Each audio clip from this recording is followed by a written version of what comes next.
like the model. It's very, very scalable. Pun intended. It's epic, really. Ethically scalable.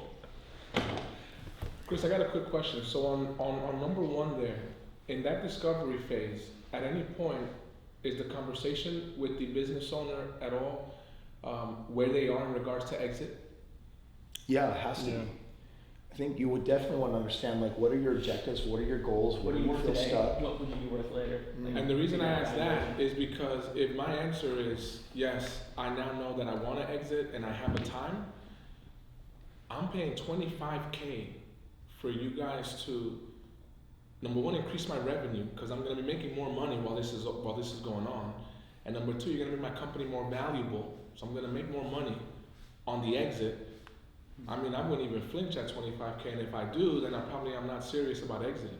Yeah, it is the ultimate litmus of whether the person is serious or if we're a fit for them. The other nice thing is we have a concept that's called the 5 exits. So that there's really 5 exits of an entrepreneur. There's the exit from doing to delegating is your first one. How do we get you to stop spinning all the plates and wearing all the hats? And then the second one is moving from delegating to leading, which is your move to become an actual CEO. Because most CEOs are, exit the staff. Exit the line, exit the staff. Because moving from being a delegator to a leader is something that most people are sitting in a job they're a manager with a CEO title in their own company.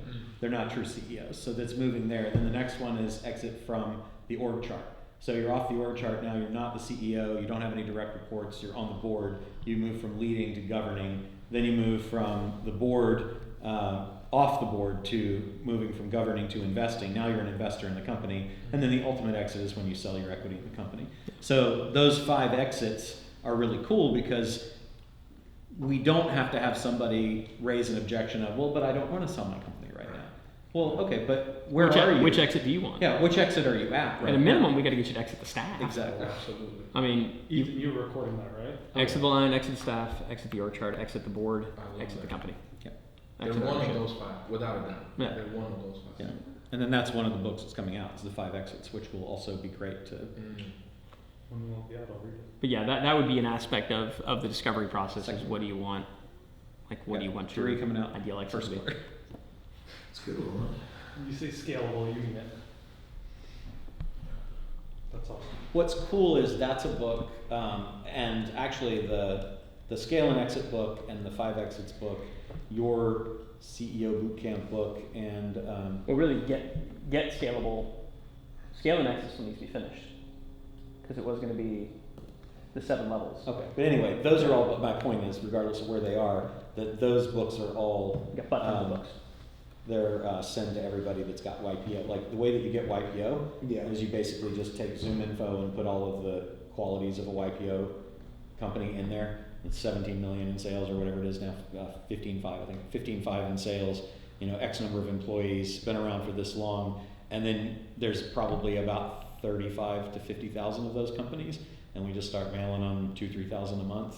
Send them all copies of the book with the lift letter, and we'll start picking up. I mean, there's a great model there. So who's the guy that I sent? That I sent you guys is the CEO International. CEO Consulting International, I think it is. I think it's CEO International. Is it CEO International? And he's got 2 books and has built an insane business, and it's so old balls stuff. It's just boring, same. None of the stuff that we've got. And I think you put this stuff out there, and then we pick up a ton of those companies. Yep. Did you see the thing I sent you on how you can also PPP because it's all public? I did. So you don't even necessarily need to pay Zoom info. Just get somebody to script. Well, yeah, but I guess you could pick the number, so that would tell you what the payroll is, although it's over time and stuff. But yeah, that one's good too. So, yep. Well, Ron, is that book out? Is it called The 5 Exits? it is not out. It'll be out second quarter. Okay. Yeah, and it is called 5 Exits. 5exits.com. You secured that one? Nice. We have scaleandexit.com. 5 or 5? F-I-V-E. Both. Got it. It's good. Maybe 6 exits. Oh, those are really I'm gonna buy 7 exits, and in 3 years you knock on my door. Or exits. I give it to you as a gift. People want less. Yeah. Yeah. We're gonna do 3 exits to get you faster there than 1. It's gotta be 5, or it's gotta be 3. I used to do that when I did launches. The guy would announce, he's like, it's going to be Main Street Marketing Machines or something. I did it with Richard Group too. And then I'd go and buy the domains for 2, 3, 4. Yeah. So that I was all SEO'd when they did their next one. It was pretty fun. Yeah, he's a bastard. Okay. I was an affiliate, so it helped him out. It wasn't bad. But yeah, I like it. And but I do think like you have to have a book to get the level of volume that we're going to want to get. So we That's have already being written right now. So we have lots of them, which is good. Yeah, and you do too. It's good. It's awesome. Tim. Want to know what's going on in your brain? What's going on in my brain is level 3, and just the fulfillment of that. That's just what's level 2 now. Okay, we've simplified. Yeah, simple. Just that process. 7 guys. And how do you know it's when you have a really defined beginning like CEO boot camp, and that's the expectation. How do you keep that going, and what's that process look like? I told Kris when we first talked about this, I really think it's kind of based upon how many years to exit. I can tell you 26. what we've said to Roundtable members, which is, look, we're business partners. So if you need something, let us know. Let your quarterback know, right? Let your person know. If you need it, we'll get it for you. But like, you're not paying us to do training and coaching and this and that. Like, we're here for what you need. It's almost a show of lesser value if you make it about content or training. You want to have stuff available, and really the biggest thing is we're going to start working with your team. So that team mastermind concept, that's where it's like we want to really work to up-level your team, get them going, better plug you into our different systems. So it's at a certain point in time, we want you using our finance person. We want you using, we're going to start slowly migrating you into and that's what they want. They don't really want more fulfillment. They kind of want to be done. And they would feel like, all right, cool. And then I'm sure that there are opportunities where we can plug them into regular, once a year, twice a year gathering type things, where we're going to do a gathering of all of our different portfolio companies, and it's going to be a sharing, and you do a mastermind style event if you want to add some additional value, like a shareholder meeting almost. So would you proactively go and schedule a meeting every once in a while? Is that like, between the quarterback? When you say it's more about the partnership, less about training and fulfillment, do you, and call us when you need us is kind of what you're saying, right? But do you go out and proactively schedule? I would have a quarterback send a proactive email text at least every 30 days.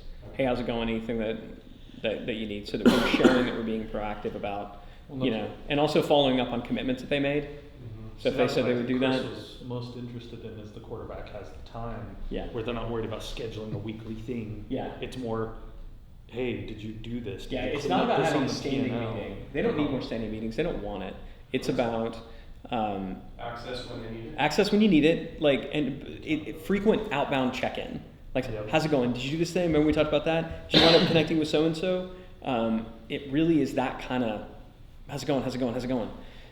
Here for you. Let us know. Woo! Yeah, like that's the thing, and just it's that regular touch that lets people know that, okay, I'm good. I didn't need anything this month, but like I'm good. So I think that's the bulk of what it would be on an ongoing basis. When you guys do the exit plan, because when I first sat down with Kris, that was for me part of really what the roadmap was about, was how soon to exit. Are we 12 months from exit? Are we 3 years? Are we 5 years? And based upon the answer for that company, your roadmap looks very different. I don't know that it looks very different. It's when do you start the actual exit planning?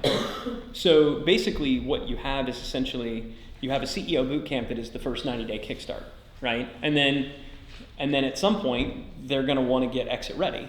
Mm-hmm. And so they'll need to go through a different program that they pay for. I mean, it's a separate kind of thing. Like, all right, when you're ready to do this, it's a completely separate kind of thing to get you ready for exit. But maybe you just decide that you want to keep running this thing indefinitely. because it's so great. Like, so I don't know that I would necessarily build in. You wouldn't build it based on exit, you just do that one separate. That's a separate program when you're, and you guys go, is it 3 years? Roland mentioned earlier 3 years, is that the ideal? 3 years from now? 3 to 5. 3 to 5. Is the, Okay. 3 is ideal. 3 is 3 ideal. to 5 seems to be where it falls. Okay. But I mean, I don't think you can force one of these people unless you wrote into the contract that they've got, that there's some kind of, put provision after 3 years where. No, you don't want to force them to sell if they don't want to sell. Right. What if someone comes to you and says, hey, we want to sell 12 months from now? You still run the program and just condense it or accelerate it? Yeah, I mean, that's a, just a conversation about, money on the table. What's your valuation? You want to sell in 12 months? That's cool. I just had that conversation with a roofing company, and they're going to probably be at 120 million on their sale price, and if they were willing to wait 2 years, they'd probably be 300 because they've got momentum and they've got acquisition capability, and they're like, they went through it. We had the conversation, we ran the models, and they were like, you know what? We have so many things that we want to do. We'd rather have the money now. So let's get out in 12 months. So, okay, cool. We'll run the process.